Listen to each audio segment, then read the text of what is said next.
Hello my dear students, ಹೇಗಿದ್ದೀರಾ ಎಲ್ಲರೂ? Welcome to Pallavi tutorials. ನಾನು ನಿಮ್ಮ ಕಾಮರ್ಸ್ ಲೆಕ್ಚರರ್ ಪಲ್ಲವಿ ಹಿಯರ್. ಇವತ್ತಿನ ಒಂದು ವಿಡಿಯೋದಲ್ಲಿ ನಿಮಗೆ ಆಲ್ರೆಡಿ ಗೊತ್ತಿರಬಹುದು, forms of business organisation second chapter ಏನಿದೆ, ಇದು ತುಂಬ ಇಂಪಾರ್ಟೆಂಟ್ ಚಾಪ್ಟರು.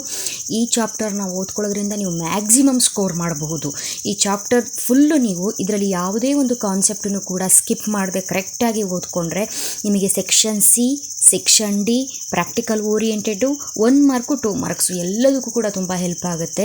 ಇರೋದ್ರಲ್ಲಿ ಕೆಲವು ಚಾಪ್ಟರು ತುಂಬ ಇಂಪಾರ್ಟೆಂಟ್ ಚಾಪ್ಟರ್ ಅಂತ ಬರುತ್ತೆ ನಿಮಗೆ. ಅದರಲ್ಲಿ forms of business organisation first ಪ್ಲೇಸಲ್ಲಿ ನಿಲ್ಲುತ್ತೆ. ಅಂದರೆ ತುಂಬ ಇಂಪಾರ್ಟೆಂಟು. ಎಕ್ಸ್ಪೆಕ್ಟೆಡ್ ಕ್ವಶನ್ಸು ಈ ಚಾಪ್ಟರಿಂದ ಪ್ರತಿ ವರ್ಷವೂ ಕೂಡ ಬರುತ್ತೆ. ಹಾಗಾಗಿ ಇದು ಓದ್ಕೊಳ್ಳೋದ್ರಿಂದ ನಿಮಗೆ ಯಾವುದೇ ರೀತಿಯ ಲಾಸ್ ಆಗಲ್ಲ, 1 ಮಾರ್ಕು ಕೂಡ ವೇಸ್ಟ್ ಆಗಲ್ಲ. ನೀವು ಓದಿದಷ್ಟು ಕೂಡ ಈ ಚಾಪ್ಟ್ರಲ್ಲಿ ಏನು ಓದಿರ್ತೀರಾ ಅಷ್ಟು ಕೂಡ ನಿಮ್ಮ ಎಕ್ಸಾಮಲ್ಲಿ ಕವರ್ ಆಗೋ ರೀತಿ ಕ್ವಶನ್ಸು ಫ್ರೇಮ್ ಆಗಿರುತ್ತೆ. ಸೊ ನೀವೇನು ಮಾಡಬೇಕು, ಈ ಚಾಪ್ಟ್ರಲ್ಲಿ ನಾನಿವಾಗ ಏನು ಹೇಳ್ತೀನಿ ಅಷ್ಟು ಕ್ವಶನ್ಸಲ್ಲಿ ಯಾವ ಕ್ವಶನ್ಸನ್ನು ಕೂಡ ಸ್ಕಿಪ್ ಮಾಡಬಾರ್ದು. ಈ ವಿಡಿಯೋದಲ್ಲೇ ಜಸ್ಟ್ ಸೆಕ್ಷನ್ ಸಿಗೆ ಹೇಗೆ ಬರುತ್ತೆ, ಸೆಕ್ಷನ್ ಡಿಗೆ ಹೇಗೆ ಬರುತ್ತೆ, ಎರಡೂ ಕೂಡ ಹೇಳ್ತೀನಿ. ನೀವು ಬೇರೆ ಚಾಪ್ಟ್ರಲ್ಲೆಲ್ಲ ಸೆಕ್ಷನ್ ಸಿ ಸಪ್ರೇಟ್ ಓದ್ಕೋಬೇಕು, ಸೆಕ್ಷನ್ ಡಿಗೆ ಸಪ್ರೇಟ್ ಓದ್ಕೋಬೇಕು ಅನ್ನೋದಿತ್ತು. ಬಟ್ ಈ ಚಾಪ್ಟ್ರಲ್ಲಿ ಒಂದು ಕಾನ್ಸೆಪ್ಟನ್ನು ಓದ್ಕೋಬೇಕು. ಆ ಕಾನ್ಸೆಪ್ಟಿಗೆ ಸಂಬಂಧಪಟ್ಟಾಗಿ ಏನೇನು ಇರುತ್ತೆ, ಫೀಚರ್ಸ್ ಇರುತ್ತೆ, ಮೆರಿಟ್ಸ್ ಇರುತ್ತೆ, ಡಿಮೆರಿಟ್ಸ್ ಇರುತ್ತೆ, ಬೆನಿಫಿಟ್ಸ್ ಇರುತ್ತೆ, ಸ್ಕೋಪ್ ಇರುತ್ತೆ, ಫಂಕ್ಷನ್ಸ್ ಇರುತ್ತೆ, ವಾಟ್ ಎವರ್ ಏನೇ ಇದ್ದರೂ ಕೂಡ ಅದನ್ನು ಕರೆಕ್ಟಾಗಿ ಓದ್ಕೊಂಡ್ರೆ ಅದು ಸೆಕ್ಷನ್ ಸಿಗೂ ಹೆಲ್ಪ್ ಆಗುತ್ತೆ, ಸೆಕ್ಷನ್ ಡಿಗೂ ಹೆಲ್ಪ್ ಆಗುತ್ತೆ. ಸೊ ನಾವು ಟೈಮ್ ವೇಸ್ಟ್ ಮಾಡೋದು ಬೇಡ. ಫಾರ್ಮ್ಸ್ ಆಫ್ ಬಿಸ್ನೆಸ್ ಆರ್ಗನೈಸೇಷನಲ್ಲಿ ಇಂಪಾರ್ಟೆಂಟ್ ಕಾನ್ಸೆಪ್ಟ್ ಯಾವುದು ಅಂತ ನೋಡ್ತಾ ಹೋಗೋಣ. ನಿಮಗೆ ಆಲ್ರೆಡಿ ಗೊತ್ತಿರ್ಬೋದು, ಫಾರ್ಮ್ಸ್ ಆಫ್ ಬಿಸ್ನೆಸ್ ಆರ್ಗನೈಸೇಷನ್ಗೆ ಸಂಬಂಧಪಟ್ಟಾಗಿ ಸೆಕ್ಷನ್ ಡಿ ಮತ್ತು ಸೆಕ್ಷನ್ ಸಿ ಸಪ್ರೇಟ್ ಕ್ವಶನ್ಸನ್ನು ನಿಮಗೆ ವಿಡಿಯೋ ಅಪ್ಲೋಡ್ ಮಾಡಿ ಹಾಕಿದ್ದೆ. ಅದು ಮಿಡ್ ಟರ್ಮಿಗೂ ಹೆಲ್ಪ್ ಆಗುತ್ತೆ, ಆ್ಯನ್ಯುವಲ್ಲಿಗೂ ಹೆಲ್ಪ್ ಆಗುತ್ತೆ ಅಂತ. ಬಟ್ ಇದು ನಿಮ್ಮ 2023 ಎಕ್ಸಾಮಿನ ಆ್ಯನ್ಯುವಲ್ ಎಕ್ಸಾಮಿಗೆ ಹೆಲ್ಪ್ ಆಗಬೇಕು ಅನ್ನೋ ಕಾರಣಕ್ಕೆ ಮಾಡ್ತಾ ಇರುವಂತಹ ಒಂದು particular video. So first question ಏನು ಅಂತ ಹೇಳಿದ್ರೆ, explain any 4 merits and demerits of sole proprietorship forms of business. ಅಂದರೆ ಸೋಲ್ ಟ್ರೇಡಿಂಗ್ ಕನ್ಸರ್ನಿನ ಮೆರಿಟ್ಸು ಮತ್ತು ಡಿಮೆರಿಟ್ಸು ಬರೀರಿ ಅಂತ ಹೇಳ್ಕೊಂಡು 8 ಮಾರ್ಕ್ಸಿಗೆ ಕೇಳ್ತಾರೆ. ಇದು ಸೆಕ್ಷನ್ ಡಿಗೆ ಹೇಳ್ತಾರೆ, ನಾನು 8 ಮಾರ್ಕ್ಸಿಗೆ ಕೇಳ್ತಾರೆ. ಜಸ್ಟ್ ಸೆಕ್ಷನ್ ಸಿ ಕೇಳೋದಾದರೆ ಒಂದೇ ಮೆರಿಟ್ಸ್ ಕೇಳ್ತಾರೆ, ಇಲ್ಲ ಡಿಮೆರಿಟ್ಸ್ ಕೇಳ್ತಾರೆ. ಎರಡರಲ್ಲಿ ಒಂದು. ಸೋಲ್ ಟ್ರೇಡಿಂಗ್ ಕನ್ಸರ್ನ್ ಆ ಸೋಲ್ ಪ್ರೊಪ್ರೈಟರ್ಶಿಪ್ಪಿನ ಮೆರಿಟ್ಸನ್ನು ಬರೀರಿ ಅಥವಾ ಡಿಮೆರಿಟ್ಸನ್ನು ಬರೀರಿ ಅಂತ ಸೆಕ್ಷನ್ ಸಿ ಕೇಳ್ತಾರೆ. ಎರಡನ್ನೂ ಸೇರಿಸಿ ಕೇಳೋದಾದರೆ ಯಾವುದರಲ್ಲಿ ಕೇಳ್ತಾರೆ, ಸೆಕ್ಷನ್ ಡಿಗೆ ಕೇಳ್ತಾರೆ. ಸೊ ನೀವು ಈ ಕಾನ್ಸೆಪ್ಟನ್ನು ಓದ್ಕೊಂಡಿರಬೇಕು. ಓಕೆನಾ? 2 ಮಾರ್ಕ್ಸಲ್ಲಿ ಸೋಲ್ ಟ್ರೇಡಿಂಗ್ ಕನ್ಸರ್ನಿನ 2 ಮೆರಿಟ್ಸನ್ನು ಬರೀರಿ ಅಂತ ಕೇಳ್ಬೋದು 2 ಮಾರ್ಕ್ಸಿಗೆ. ಡಿಮೆರಿಟ್ಸ್ ಯಾವುದು ಸೋಲ್ ಟ್ರೇಡಿಂಗ್ ಕನ್ಸರ್ನಿಂದು ಅಂತ ಹೇಳ್ಕೊಂಡು ಡಿಮೆರಿಟ್ಸನ್ನು ಕೇಳಬಹುದು. ಹಾಗಾಗಿ ಕಾನ್ಸೆಪ್ಟ್ ತುಂಬ ಇಂಪಾರ್ಟೆಂಟು. ನಿಮಗೆ ಗೊತ್ತಿದೆ ಮೆರಿಟ್ಸ್ ಯಾವುದು ಅಂತ. ತುಂಬ ಈಸಿ ಮೆರಿಟ್ಸು, ಈಸಿ ಫಾರ್ಮೇಷನ್ ಆಗಿರ್ಬೋದು, ಕ್ವಿಕ್ ಡಿಸಿಷನ್ ಮೇಕಿಂಗ್ ಆಗಿರ್ಬೋದು, flexibility, personal contact with customers ಅಥವಾ ನೋ ಲೀಗಲ್ ಫಾರ್ಮ್ಯಾಲಿಟೀಸು, ಇನ್ಯಾವುದಿದೆ business secrecy, personality development, next direct motivation, better coordination, ಇದೆಲ್ಲ ಮೆರಿಟ್ಸಿಗೆ. ನೋಡಿ, ಮೆರಿಟ್ಸ್ ಎಲ್ಲ ಇಷ್ಟು ಪಾಯಿಂಟ್ಸ್ ಇರುವಾಗ ನೀವು 8 ಮಾರ್ಕ್ಸಿಗೆ ತುಂಬ ಲೆಂತಿ ಆಗುತ್ತೆ, ಇಷ್ಟೂ ಬರೀಬೇಕಾ ಮೇಡಮ್ ಅಂತ ಹೇಳಿದ್ರು 5 ಪಾಯಿಂಟ್ಸನ್ನ ಬರೀರಿ. 4 ಬರೆದ್ರೆ ಸಾಕು ಅಂತ ಡೈರೆಕ್ಟಾಗಿ ಅವರು 4 ಮೆರಿಟ್ಸು 4 ಡಿಮೆರಿಟ್ಸು ಕೇಳಿರ್ತಾರೆ. ಆದರೂ ಕೂಡ ನೀವು 5 ಪಾಯಿಂಟನ್ನು ಕಲ್ತ್ಕೋಬೇಕು. ಎಲ್ಲೋ ಒಂದು ಪಾಯಿಂಟ್ ಮರ್ತೋದ್ರೂ ಕೂಡ 5ರಲ್ಲಿ 1 ಮರ್ತೋದ್ರೆ 4 ನೆನಪಿರುತ್ತೆ, 4ರಲ್ಲೇ 1 ಮರ್ತೋದ್ರೂ ನಿಮಗೆ 1 ಮಾರ್ಕ್ ಹೋಗ್ಬಿಡುತ್ತೆ. ಅದಕ್ಕಾಗಿ ಯಾವುದೇ ಕಾನ್ಸೆಪ್ಟ್ ಆಗಿರಬಹುದು, ಸೆಕ್ಷನ್ ಡಿಗಾಗಿರ್ಬೋದು, ಸೆಕ್ಷನ್ ಸಿಗಾಗಿರ್ಬೋದು, ಅವರು 4 ಅಂತ ಮೆನ್ಷನ್ ಮಾಡಿದರೂ ಕೂಡ 5 ಬರೀರಿ. ನಿಮ್ಮ ಕ್ವಶನ್ ಪೇಪರೇ ನೋಡೋದಕ್ಕೆ ಅಟ್ರಾಕ್ಟಿವ್ ಆಗಿರುತ್ತೆ, ಒಳ್ಳೆ ಸ್ಕೋರ್ ಆಗುತ್ತೆ, ಎಲ್ಲೂ ಕೂಡ ಲಾಸ್ ಆಗಲ್ಲ. ಓದೋದು ನಿಮಗೆ ಯಾವುದೇ ಟೈಮಲ್ಲೂ ಕೂಡ ಅದು ಹೆಲ್ಪ್ ಆಗಿರುತ್ತೆ, ಫ್ಯೂಚರಲ್ಲೂ ಹೆಲ್ಪ್ ಆಗುತ್ತೆ. ಹಾಗಾಗಿ ಓದೋದ್ರಲ್ಲಿ ಕಂಜೂಸ್ತನ ಬೇಡ, ಓದೋದನ್ನು ಕರೆಕ್ಟಾಗಿ ಓದ್ಕೊಬಿಡಿ. ನೆಕ್ಸ್ಟು ಡಿಮೆರಿಟ್ಸ್ ಬರೀಬೇಕು. 4 ಅಂತ ಹೇಳಿದರೆ 5 ಬರೀರಿ. ಫಾರ್ ಎಕ್ಸಾಂಪಲ್ ಅನ್ಲಿಮಿಟೆಡ್ ಲಯಬಿಲಿಟಿ ಬರಿಬೋದು. ಸೋಲ್ ಟ್ರೇಡಿಂಗ್ ಕನ್ಸರ್ನಲ್ಲಿ ಅನ್ಲಿಮಿಟೆಡ್ ಲಯಬಿಲಿಟಿ, ಲಿಮಿಟೆಡ್ ಕ್ಯಾಪಿಟಲ್ ಸಾಕು, lack of continuity of business, lack of public confidence, no separate legal entity, small scale operation, ಇನ್ಯಾವುದಿದೆ lack of specialisation, uneconomic size. So ಈ ರೀತಿ ಯಾವ point ಆದರೂ ಕೂಡ ಬರೀಬೋದು. Demerit ಸೋಲ್ trading ಕನ್ಸರ್ನಿಗೆ ಎಷ್ಟು merits ಇದೆಯೋ, ಅಡ್ವಾಂಟೇಜ್ ಇದೆಯೋ ಅಷ್ಟೇ ಡಿಸ್ಅಡ್ವಾಂಟೇಜ್ ಇದೆ, ಅದನ್ನು ಬರೆದರೆ ಆಯಿತು. ನೆಕ್ಸ್ಟ್ ಏನು ಕೇಳಿದ್ದಾರೆ, explain any 4 merits and demerits of partnership firm of business. ಇಲ್ಲೇನು ಫಾರ್ಮುಲಾ ಹೇಳಿದೆ ಇಲ್ಲ ಅದೇ ಅಪ್ಲೈ ಆಗುತ್ತೆ. 4 ಹೇಳಿದರೆ 5 ಬರೀರಿ, 5 ಓದ್ಕೊಂಡು ಹೋಗಿರಿ. ನಿಮಗೆ ಇನ್ನೊಂದು ಪ್ರಾಬ್ಲಮ್ ಏನಾಗುತ್ತೆ ಅಂತ ಹೇಳಿದ್ರೆ, ಸೆಕ್ಷನ್ ಸಿ ಕೇಳ್ಬೋದು. ಈಗ ಸೆಕ್ಷನ್ ಸಿಗೆ ಪಾರ್ಟ್ನರ್ಶಿಪ್ ಫಾರ್ಮ್ ಆಫ್ ಬಿಸ್ನೆಸ್ಸಿನ ಮೆರಿಟ್ಸನ್ನು ಎಕ್ಸ್ಪ್ಲೈನ್ ಮಾಡಿ ಕೇಳ್ಬೋದು. ನೀವು ಹೇಗಿದ್ರು 5 ಓದ್ಕೊಂಡು ಹೋಗಿರ್ತೀರಲ್ಲ, ಆ 5ನ ಬರೆದು ಬನ್ನಿ, ಸೆಕ್ಷನ್ ಸಿಗಾಯಿತು. ಅದೇ ಮೆರಿಟ್ಸು ಡಿಮೆರಿಟ್ಸು ಎರಡೂ ಕೇಳಿದ್ರು ಅಂದ್ಕೊಳ್ಳಿ, ಸೆಕ್ಷನ್ ಡಿಗೆ ಓದ್ಕೊಂಡು ಹೋಗಿರ್ತೀರಲ್ಲ, 5 ಸೇರಿಸ್ಬಿಟ್ಟು 5 10 ಪಾಯಿಂಟ್ ಬರಿಬೋದಲ್ಲ, ಅಲ್ಲಿಗೆ 8 ಮಾರ್ಕ್ಸ್ ಬರುತ್ತೆ. ಹಾಗಾಗಿ ಪಾರ್ಟ್ನರ್ಶಿಪ್ಪಿನ ಮೆರಿಟ್ಸ್ ಯಾವುದು?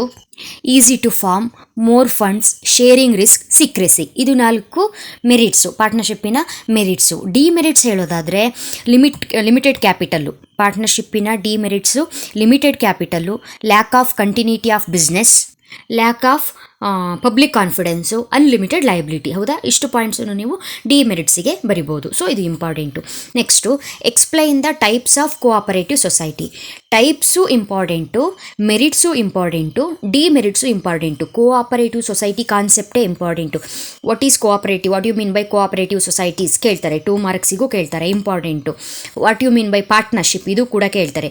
What you mean by sole trading concern ಇದು ಕೂಡ 2 ಮಾರ್ಕ್ಸಿಗೂ ಕೇಳ್ತಾರೆ. ಸೊ ಎಲ್ಲದಕ್ಕೂ ಕೂಡ ಮೀನಿಂಗ್ ಕಲ್ತ್ಕೊಂಡಿರಬೇಕು.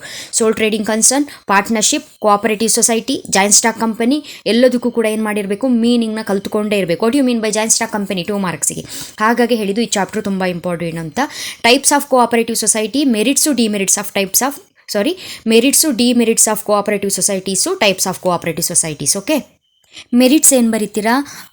ಮೆರಿಟ್ಸ್ ಆಫ್ ಕೋಆಪರೇಟಿವ್ ಸೊಸೈಟೀಸ್ಗೆ equality in voting status, limited liability, stable existence ಮತ್ತು ಈಸಿ ಫಾರ್ಮೇಷನ್ನು.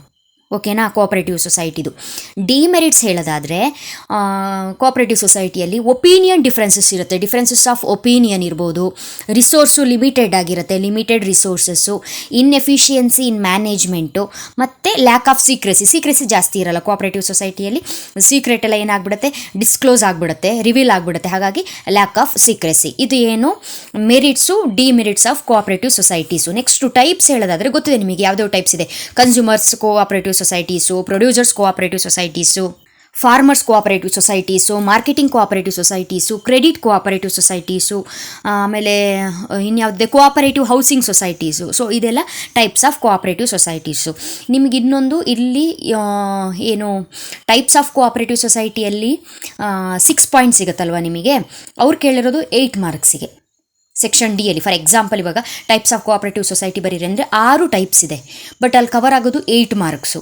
2 ಮಾರ್ಕ್ಸನ್ನು ಯಾವುದ್ರ ಮೇಲೆ ಕಾನ್ಸಂಟ್ರೇಟ್ ಮಾಡ್ತಾರೆ ಅಂತ ಹೇಳಿದ್ರೆ, ನೀವು ಏನು ಕೋಆಪರೇಟಿವ್ ಸೊಸೈಟಿಗೆ ಒಂದು ಮೀನಿಂಗ್ ಬರೆದಿದ್ದೀರಾ ಅದ್ರ ಮೇಲೆ ಕಾನ್ಸಂಟ್ರೇಟ್ ಮಾಡ್ತಾರೆ. ಸೊ ಸ್ವಲ್ಪ ಲೆಂತಿ ಮೀನಿಂಗ್ ಬರೀಬೇಕು. ಶಾರ್ಟ್ ಮೀನಿಂಗ್ ಆದರೆ 2 ಮೀನಿಂಗ್ ಬರೀರಿ. ಒಂದು ಮೀನಿಂಗ್ ಬರೀರಿ, ಕೋಆಪರೇಟಿವ್ ಸೊಸೈಟಿಗೆ ಒಂದು 2 ಫೀಚರ್ಸ್ನ ಬರೀರಿ. ಆಮೇಲೆ ಫೀಚರ್ಸ್ ನಥಿಂಗ್ ಬಟ್ ಮೀನಿಂಗೇ ಆಗುತ್ತದು. ಎಕ್ಸ್ಟ್ರಾ ಒಂದು ಕಾನ್ಸೆಪ್ಟ್ ಬಗ್ಗೆ ನಾವು ತಿಳ್ಕೊಳ್ಳೋದನ್ನೇ ನಾವು ಲಕ್ಷಣಗಳು, ಫೀಚರ್ಸ್ ಅಂತ ಹೇಳ್ತೀವಿ. ಹಾಗಾಗಿ 1-2 ಫೀಚರ್ಸ್ನ ಬರೀರಿ. ಆಮೇಲೆ ಟೈಪ್ಸ್ ಆಫ್ ಕೋಆಪರೇಟಿವ್ ಸೊಸೈಟಿ ಅಂತ ಸ್ಟಾರ್ಟ್ ಮಾಡಿ 6 ಏನಿದೆ ಅದನ್ನು ಎಕ್ಸ್ಪ್ಲೈನ್ ಮಾಡಿ. Next explain the features of joint stock company. ಇದಂತೂ ತುಂಬ ಇಂಪಾರ್ಟೆಂಟ್ ಕಾನ್ಸೆಪ್ಟ್ ಅಂತ ಹೇಳಿದ್ರೆ ತಪ್ಪಾಗಲ್ಲ. ಮೆರಿಟ್ಸ್ ಆಗಿರ್ಬೋದು, ಡಿಮೆರಿಟ್ಸ್ ಆಗಿರ್ಬೋದು, ಫೀಚರ್ಸ್ ಆಗಿರ್ಬೋದು, 3 ಕೂಡ ಜಾಯಿಂಟ್ ಸ್ಟಾಕ್ ಕಂಪನಿ ಕಾನ್ಸೆಪ್ಟೇ ಇಂಪಾರ್ಟೆಂಟು. ಫೀಚರ್ಸ್ ಆದರೆ ಏನು ಬರೀತೀರಾ? Artificial person, separate legal entity, perpetual existence, legal formation.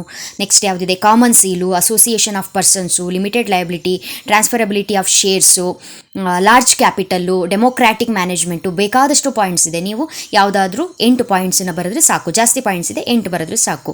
Next merits ಹೇಳೋದಾದರೆ, merits of joint stock company ಅಂತ ಹೇಳಿದ್ರೆ public confidence, scope for expansion, huge resources, limited liability. ಹೌದಾ, ಇಷ್ಟು ಮೆರಿಟ್ಸು. 4 ಇದೆ, 4 ಬರಿಬೋದು. ಡಿಮೆರಿಟ್ಸು ಕೂಡ ಡಿಫಿಕಲ್ಟಿ ಇನ್ ಫಾರ್ಮೇಷನ್ ಆಗಿರ್ಬೋದು, ಡಿಲೇ ಇನ್ ಡಿಸಿಷನ್ ಜಾಯಿಂಟ್ ಸ್ಟಾಕ್ ಕಂಪನಿಯಲ್ಲಿ ಡಿಸಿಷನ್ ಮೇಕಿಂಗ್ ಡಿಲೇ ಆಗುತ್ತೆ. ಡಿಲೇ ಇನ್ ಡಿಸಿಷನ್ ಮೇಕಿಂಗ್ ಆಗಿರ್ಬೋದು. ಎಗೇನ್ ಲ್ಯಾಕ್ ಆಫ್ ಸೀಕ್ರೆಸಿ, ಇಲ್ಲೂ ಕೂಡ ಕೋಆಪರೇಟಿವ್ ಸೊಸೈಟಿಯಲ್ಲಿ ಹೇಗೆ ಸೀಕ್ರೆಟ್ ಎಲ್ಲ ರಿವೀಲ್ ಆಗ್ತಾ ಇರುತ್ತೋ ಅದೇ ರೀತಿ ಲ್ಯಾಕ್ ಆಫ್ ಸೀಕ್ರೆಸಿ ಆಗಿರ್ಬೋದು. ಲ್ಯಾಕ್ ಆಫ್ ಫ್ಲೆಕ್ಸಿಬಿಲಿಟಿ, ಇದು ಯಾವುದ್ರದ್ದು? ಜಾಯಿಂಟ್ ಸ್ಟಾಕ್ ಕಂಪನಿಯ ಡಿಮೆರಿಟ್ಸು. ಸೊ ಇಷ್ಟು ಕ್ವಶನು ಇಂಪಾರ್ಟೆಂಟ್ ಆಯ್ತು ಇಲ್ಲಿ. ಮೆರಿಟ್ಸು ಡಿಮೆರಿಟ್ಸು ಇದಾಯಿತು. ನೆಕ್ಸ್ಟು ಇವಾಗ ಪಾರ್ಟ್ನರ್ಶಿಪ್ ಫಾರ್ಮ್ ಆಫ್ ಬಿಸ್ನೆಸ್ ಮೇಲೆ ಆಯ್ತಲ್ಲ. ನೆಕ್ಸ್ಟು ಟೈಪ್ಸ್ ಆಫ್ ಪಾರ್ಟ್ನರ್ಶಿಪ್ ಇದೆ, ಗೊತ್ತಿದೆ ನಿಮಗೆ concept. Explain briefly any 4 types of ಪಾರ್ಟ್ನರ್ಶಿಪ್ಪಿನ 4 ಟೈಪ್ಸ್ ಯಾವುದಿದೆ ಅದನ್ನು ಎಕ್ಸ್ಪ್ಲೈನ್ ಮಾಡಿ. Explain briefly any 4 types of ಪಾರ್ಟ್ನರ್ಸಿನ ಟೈಪ್ಸು, ಪಾರ್ಟ್ನರ್ಶಿಪ್ಪಿನ ಟೈಪ್ಸು. ನಾನಿಲ್ಲಿ ಯಾಕೆ ಆಲ್ ಸೆಕ್ಷನ್ ಡಿ ಕ್ವಶನ್ಸ್ ಅಂತ ಹೇಳಿ ಇವಾಗ ಏನು ಹೇಳಿದೆ ನಾನು, ಇಷ್ಟು ಕ್ವಶನ್ಸನ್ನು ಓದ್ಕೊಂಡ್ರೆ section C, section D, POQ 1 mark 2 marks ಎಲ್ಲದಕ್ಕೂ ಕೂಡ ಇಷ್ಟೇ ಅಪ್ಲೈ ಆಗುತ್ತೆ. ಇದು ಬಿಟ್ಟು ಬೇರೆ ಕಾನ್ಸೆಪ್ಟ್ನ ಓದ್ಕೊಳ್ಳೋ ಅವಶ್ಯಕತೆ ಇಲ್ಲ. ನಿಮ್ಮ ಮನಸ್ಸೊಳಗೆ ಈಗ ಓಡ್ತಿದೆ ಇಷ್ಟು ಓದ್ಕೋಬೇಕಲ್ಲ ಮತ್ತು ಇಷ್ಟೇ ಅಂತಿರಲ್ಲ ಮೇಡಮ್ ಅಂತ. ಬಟ್ ಆದರೂ ಕೂಡ ತುಂಬ ಇಂಪಾರ್ಟೆಂಟು, ಓದ್ಕೊಳ್ಳೇಬೇಕು. ಯಾಕಂತ ಹೇಳಿದ್ರೆ ಬಿಸ್ನೆಸ್ ಸ್ಟಡೀಸಲ್ಲಿ ಒಳ್ಳೆ ಸ್ಕೋರ್ ಮಾಡಬೇಕು ಅಂತ ಹೇಳಿದ್ರೆ ಯಾವುದೇ ಕಾರಣಕ್ಕೂ ನೆಗ್ಲೆಕ್ಟ್ ಮಾಡಬಾರ್ದು. ಥಿಯರಿ ಕ್ವಶನ್ಸಲ್ಲಿ 100ಕ್ಕೆ 100 ತೆಗೆಯೋದು ಅಂತ ಹೇಳಿದ್ರೆ ಅದೊಂಥರ ಅಚೀವ್ಮೆಂಟ್ ಇದ್ದಾಗೆ. ಆ ಅಚೀವ್ಮೆಂಟ್ ನೀವೆಲ್ಲರೂ ಮಾಡಿ ಅಂತ ಹೇಳ್ತಾ ಇವತ್ತಿನ ಈ ವಿಡಿಯೋನ ಇಲ್ಲಿಗೆ ನಾನು ಸ್ಟಾಪ್ ಮಾಡ್ತೀನಿ. ನಿಮ್ಮ ಏನು ಬಿಸ್ನೆಸ್ ಸ್ಟಡೀಸ್ ಏನಿದೆ ಈ first P U C business ಸ್ಟಡೀಸಲ್ಲಿ ಎಲ್ಲ ಚಾಪ್ಟರಿನ section D, section C, POQ 1 mark 2 marks ಎಲ್ಲದೂ ಕೂಡ ಅಪ್ಲೋಡ್ ಮಾಡ್ತಾ ಇದ್ದೀನಿ. ನಿಮಗಿವಾಗ ಒಂದು ಪ್ರೋಸೆಸ್ಸು ಏನು ಅಂತ ಹೇಳಿದ್ರೆ ಆ್ಯನ್ಯುವಲ್ ಎಕ್ಸಾಮಿಗೆ ಒಳ್ಳೆ ಸ್ಕೋರ್ ಮಾಡಲಿ, ಸೆಕೆಂಡ್ ಇಯರ್ಗೆ ಒಂದು ಒಳ್ಳೆ ಸ್ಟೆಪ್ ತಗೊಳ್ಳಿ ಅನ್ನೋ ಕಾರಣಕ್ಕೆ ಈ ಒಂದು ರೀತಿ ಸಪ್ರೇಟ್ ಚಾಪ್ಟರ್ಗೆ ಇಂಪಾರ್ಟೆಂಟ್ ಯಾವುದ್ಯಾವುದು ಅಂತ ಹೇಳ್ತಾ ಇರೋದು. ಹಾಗಾಗಿ ಖಂಡಿತವಾಗ್ಲೂ ವಿಡಿಯೋ ನಿಮಗೆ ಇಷ್ಟ ಆಗಿರುತ್ತೆ ಅಂತ ಅಂದ್ಕೊಂಡಿದ್ದೀನಿ. ಇದೇ ರೀತಿಯ ಇಂಪಾರ್ಟೆಂಟ್ ಕ್ವಶನ್ಸು ಆನ್ಸರ್ಸ್ಗೆ ನಿಮ್ಮ ಫಸ್ಟ್ ಪಿ ಯು ಸಿ ಅಕೌಂಟೆನ್ಸಿನೂ ಕೂಡ ನಾನು ಎಲ್ಲ ಪ್ರಾಬ್ಲಮ್ನು ನಿಮಗೆ ಅರ್ಥ ಆಗೋ ರೀತಿ ಎಕ್ಸ್ಪ್ಲೈನ್ ಮಾಡಿದ್ದೀನಿ. ಪೆಟಿ ಕ್ಯಾಶ್ ಬುಕ್ ಆಗಿರ್ಬೋದು, single column, double column, trial balance, ಬೇಕಾದಷ್ಟು ಪ್ರಾಬ್ಲಮ್ಗಳನ್ನು ಎಕ್ಸ್ಪ್ಲೈನ್ ಮಾಡಿದ್ದೀನಿ. ನೋಡಿಲ್ಲ ಅಂದರೆ ವೀಡಿಯೋನ ವಾಚ್ ಮಾಡಿ. ಇದೇ ರೀತಿಯ ಇಂಪಾರ್ಟೆಂಟ್ ಕ್ವಶನ್ಸು ಆನ್ಸರ್ಸ್ಗಳಿಗೆ ಮಿಸ್ ಮಾಡದೆ ಏನು ಮಾಡಬೇಕು, ಚಾನಲ್ನ ಸಬ್ಸ್ಕ್ರೈಬ್ ಮಾಡಿಕೊಂಡು ಆಲ್ ಬಟನ್ನ ಕ್ಲಿಕ್ ಮಾಡ್ಕೊಳ್ಳಿ. ಆಲ್ ಬಟನ್ನ ಕ್ಲಿಕ್ ಮಾಡಿಲ್ಲ ಅಂತ ಹೇಳಿದ್ರೆ ನೆಕ್ಸ್ಟು ನಾನು ಅಪ್ಲೋಡ್ ಮಾಡಿರೋ ವೀಡಿಯೋ ನೋಟಿಫಿಕೇಷನು ನಿಮಗೆ ಬರಲ್ಲ. ಸೊ ನಾನು ವೀಡಿಯೋ ಅಪ್ಲೋಡ್ ಮಾಡಿದ ತಕ್ಷಣ ನಿಮಗೆ ಗೊತ್ತಾಗಬೇಕಲ್ವಾ? ಹಾಗಿದ್ರೆ ನೀವೇನು ಮಾಡಬೇಕು, ಈಗ ತಕ್ಷಣ ಸಬ್ಸ್ಕ್ರೈಬ್ ಮಾಡಿಕೊಂಡು ಆಲ್ ಬಟನ್ನ ಕ್ಲಿಕ್ ಮಾಡಿರಬೇಕು. ಈ ವಿಡಿಯೋ ನಿಮಗೆ ಇಷ್ಟ ಆದರೆ ನೀವು ಲೈಕ್ ಮಾಡಿಲ್ಲ ಅಂದರೂ ಪರವಾಗಿಲ್ಲ, ಯಾರಿಗೆ ಅವಶ್ಯಕತೆ ಇದೆ ನಿಮ್ಮ ಫ್ರೆಂಡ್ಸು ಕೂಡ ಓದ್ಕೊಳ್ಳಿ. ಯಾಕಂತ ಹೇಳಿದ್ರೆ ಇದು ಸುಮ್ಮನೆ ಯಾವುದೋ ಕಾಟಾಚಾರಕ್ಕೆ ಹೇಳ್ತಾ ಇರೋದಲ್ಲ, 100% ಬರುವಂತಹ ಕಾನ್ಸೆಪ್ಟು. ಆ್ಯಸ್ ಎ ಲೆಕ್ಚರರ್ ನಾನು ನಿಮಗೆ ತುಂಬ ಗೈಡ್ ಮಾಡಬೇಕು ಅನ್ನೋ ಒಂದು ಇಂಟೆನ್ಷನಿಂದ ಈ ಚಾನಲ್ನ ಓಪನ್ ಮಾಡ್ಕೊಂಡಿರೋದು. ಏನೋ ಒಂದಿಷ್ಟು ನೀವು ಕಲ್ತ್ಕೊಂಡು ಓದ್ಕೊಂಡು ಬರೆದು ಒಳ್ಳೆ ಮಾರ್ಕ್ಸ್ ತೆಗೆದ್ರೆ ಅದು ನಮಗೆ ಖುಷಿ. ಹಾಗಾಗಿ ಈ ಒಂದು ವಿಡಿಯೋನ ಎಲ್ಲರ ಜೊತೆಗೂ ಕೂಡ ಶೇರ್ ಮಾಡಿ ನಿಮ್ಮ ಫ್ರೆಂಡ್ಸ್ ಜೊತೆ, ಅವರು ಕೂಡ ಓದ್ಕೊಳ್ಳಿ. ಓಕೆನಾ? Thank you. All the best for your future ಅಂತ ಹೇಳ್ತಾ ಇವತ್ತಿನ ವಿಡಿಯೋನ ಇಲ್ಲಿಗೆ ಸ್ಟಾಪ್ ಮಾಡೋಣ.